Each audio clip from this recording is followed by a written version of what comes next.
नमस्कार. मी सुनीती साठे. वाचन दोस्ती या चॅनेलवर आपलं स्वागत आहे.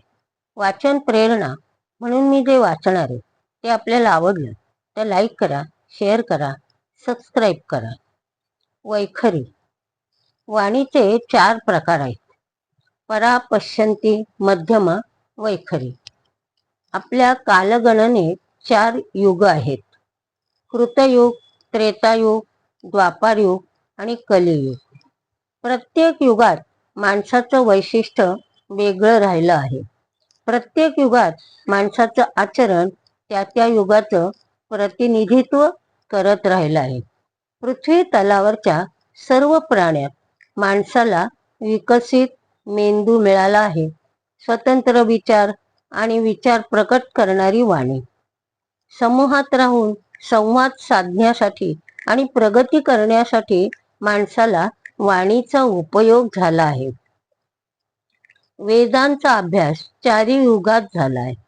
धर्माचं ज्ञान 4 युगात माणसाला होतं, कारण धर्माशिवाय माणूसच नाही. आदिमानव कसा राहत होता, त्याला धर्म माहीत होता का? त्याला लिहिता वाचता येत होतं का? तो कोणत्या धर्माचा होता? त्याला कोण शिकवत होतं? असे अनेक प्रश्न आदी मानवाविषयी आपल्या मनात येतात. तरी त्याचं एक उत्तर म्हणजे तो नैसर्गिकरित्या जगत होता.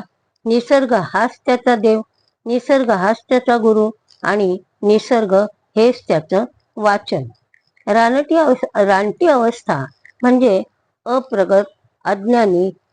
त्यांना कुठला धर्म, कुठलं आचरण, कसलं बंधन, पण ते जगत राहिले. त्यातूनच आपण आज प्रगत मानव स्वतःला म्हणवून घेतो. तरीही विचार केला तर आजही जगात अनेक आदिवासी बांधव आहेत. ते अज्ञानी, अशिक्षित आहेत, जंगलात राहणारे आहेत. आपणही आपापली संस्कृती जपणारे आहेत. त्यांची भाषा आहे, कारण माणसाला मिळालेल्या वाणीमुळे त्याची भाषा तयार झाली. शहरातली प्रगत माणसं आणि जंगलातली अप्रगत माणसं ही एकाच वेळी या भूमीवर नांदत आहेत. याचं कारण काय असावं? पृथ्वीवर एका वेळी एकच युग चालू असतं, तरी एकाच वेळी त्या त्या युगात वाईट माणसं आणि चांगली माणसं असणं मान्य आहे. पण प्रगत आणि अप्रगत यांच्यात इतकी तफावत कशी? तेही आपण मान्य करू की त्यांच्यापर्यंत प्रगत मानव पोचलाच नाही. शहरी माणसांची एक सभ्य संस्कृती निर्माण झाली. त्यापासून दूर रानटी माणसं जगत आहेत. ज्ञानाचा प्रकाश त्यांच्यापर्यंत पोहोचलाच नाही. तरी सुद्धा प्रगत आणि अप्रगत माणसात एक साम्य आहेच, ते म्हणजे त्याच्या गरजा. आहार, निद्रा, भय, मैथून.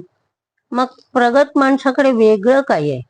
तर अधिक सुख देणाऱ्या वस्तू, अधिक शरीराचे आणि मनाचे लाड करणाऱ्या गोष्टी, भूक लागल्यावर अतिशय कष्टाने शिकार करून खाणाऱ्या मानवापेक्षा एका क्लिकवर अन्नाची पाकिटं मागून पोट भरणारी माणसं आणि भीतीपासून संरक्षण यंत्रणा, एवढ्या ठळक गोष्टी आपल्याला दिसतात. आज देव प्रकट होत नाही, ऋषीमुनी कुणी राहिले नाही, 7 चिरंजीव आहेत ते प्रत्यक्षात वावरत नाहीत.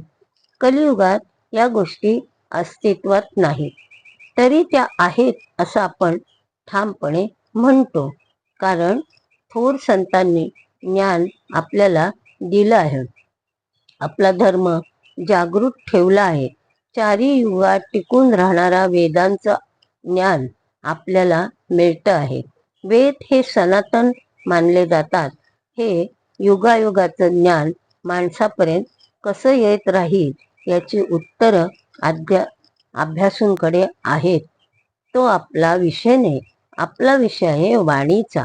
परावाणी ही सत्ययुगाशी संबंधित मानली आहे. ही वाणी देवरूप आहे, सत्य तेच बोलणारी आहे. वाणीतून निघणारे शब्द कधीच खोटे ठरले नाहीत. पश्यंती ही वाणी भावनेच्या आधारे बोलली जाणारी आहे. ती त्रेतायुगाशी संबंधित आहे. श्रद्धा हा भाव, दयाळूपणा, भक्ती हे या वाणीतून प्रकट होणारे दर्शन आहे.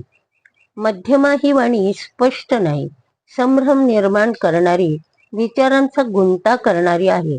ती द्वापार युगाशी संबंधित आहे. आणि वैखरी ही वाणी कलियुगाशी संबंधित आहे. ती हृदयातून बोलत नाही, जिभेवर असणारे तिची सत्ता शस्त्राशिवाय हिंसा करणारी आहे.